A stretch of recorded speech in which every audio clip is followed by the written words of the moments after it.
उसको कुछ और ही समझ लेता है। गौतम उसको बहुत ज़्यादा टॉर्चर करता है कि तुम क्या कर रही हो, तुम ज़्यादा खुश हो। ये आदमी ये प्रार्थना पर हाथ उठाता है। अभी भी उठा रहा था, मैंने रोकने की कोशिश की तो उल्टे सीधे बातें करने लगा, मेरे ऊपर इल्जाम लगाने लगा और बात फिर हाथापाई पर पहुंच गई।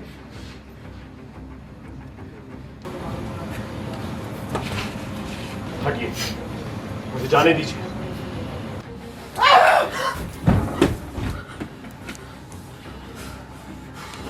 थप्पड़ तो तुझे उसी दिन पड़ना था जिस दिन मेरी बेटी ने बताया कि तूने उसके साथ बदतमीजी की थी।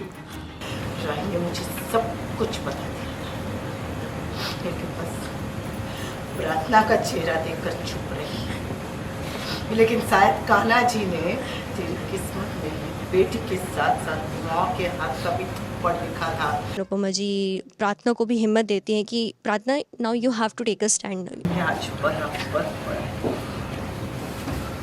और प्रार्थना, गलती तुम्हारी भी है बेटा। अगर पति तुम पर हाथ उठाए, तुम्हें थप्पड़ मारे तो उसे पलट कर मारो ने। अगर मार नहीं सकती तो उसका हाथ रोको।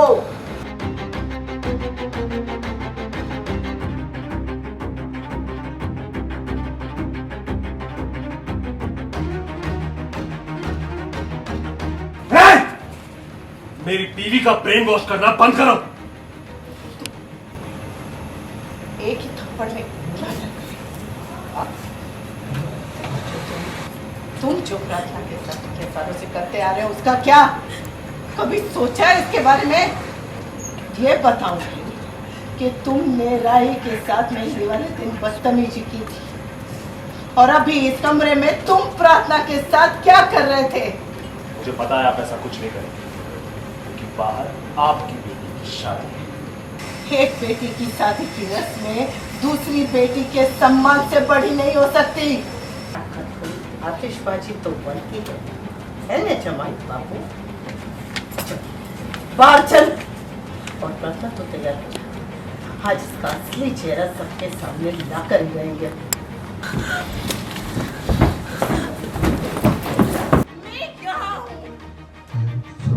करके देखा, शौक सब खड़े हो गए। चार्जेस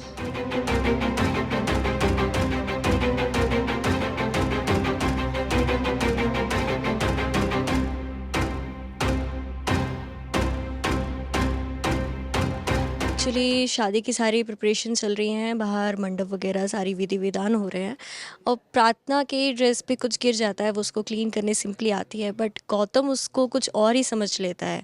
और गौतम उसको बहुत ज़्यादा टॉर्चर करता है कि तुम क्या कर रही हो, तुम ज़्यादा खुश हो, are you trying to impress someone or something. तो प्रार्थना उसको कन्विंस करने की कोशिश करती है कि नहीं ऐसा कुछ नहीं है, you are just talking nonsense और तुम्हारी हरकतें और तुम्हारी सोच सब बहुत चीप है, तो प्लीज़ ऐसी बातें मत करो। और फिर गौतम अपने यूजुअल बिहेवियर पे जाता है, बहुत मारपीट करता है प्रार्थना के साथ। तो प्रार्थना का भी जो गुस्से वाला गुब्बारा था वो फूट जाता है। प्रार्थना उसको गुस्से में बोलती है कि मैं बहुत समय से सह रही हूँ, ये कर रही हूँ, वो कर रही हूँ, तो please now stop doing this. और इतने में अंश भी आ जाता है और अंश को दिखता है कि ये मारपीट हो रही है यहाँ पे, गौतम बहुत बुरे तरीके से प्रार्थना के साथ बिहेवियर कर रहा है and he tries to stop him, but वो उसके साथ भी लड़ने लगता है। एंड फाइनली अनुपमा जी आती हैं, अंश को एक चोट लगने वाली होती है, वो बचाती हैं और फिर वो पूछती हैं कि क्या हुआ है यहाँ पे। फिर अनुपमा जी को सब एक्सप्लेन करता है अंश की ये सब कुछ हो गया है। और फिर अनुपमा जी प्रार्थना को भी हिम्मत देती हैं कि Prarthana, now you have to take a stand, आपको अपने लिए बोलना पड़ेगा और कब तक आप ये सब सहती रहेंगी। और वो ये भी बोलती हैं कि हम बाहर जाके गौतम के बारे में सबको बता देते हैं। तो प्रार्थना इज़ शॉक्ड, क्योंकि प्रार्थना नहीं चाहती है कि शादी में कोई भी ड्रामा हो, कुछ भी हो। और यही रीज़न था कि प्रार्थना ने मेहंदी में भी जो राही के साथ बदतमीज़ी हुई है उसके लिए राही को बोलने से मना किया था, क्योंकि प्रार्थना का ये है कि प्रेम की शादी अच्छे से हो जाए, प्रेम वापस घर आ जाए, कोई भी ड्रामा कुछ भी नहीं हो, कोई नाराज़ ना हो और ये शादी शांति से हो जाए। अब यहाँ पे फिर से ये सीन क्रिएट हो गया और बड़ा सीन क्रिएट हो गया, तो प्रार्थना फिर से शॉक में है कि कहीं कुछ बड़ा ऐसा सीन क्रिएट ना हो जाए कि शादी रुक जाए या पता नहीं क्या होगा। प्रार्थना वही शौक है कि अब बाहर क्या होगा और आगे शादी में क्या होने वाला है।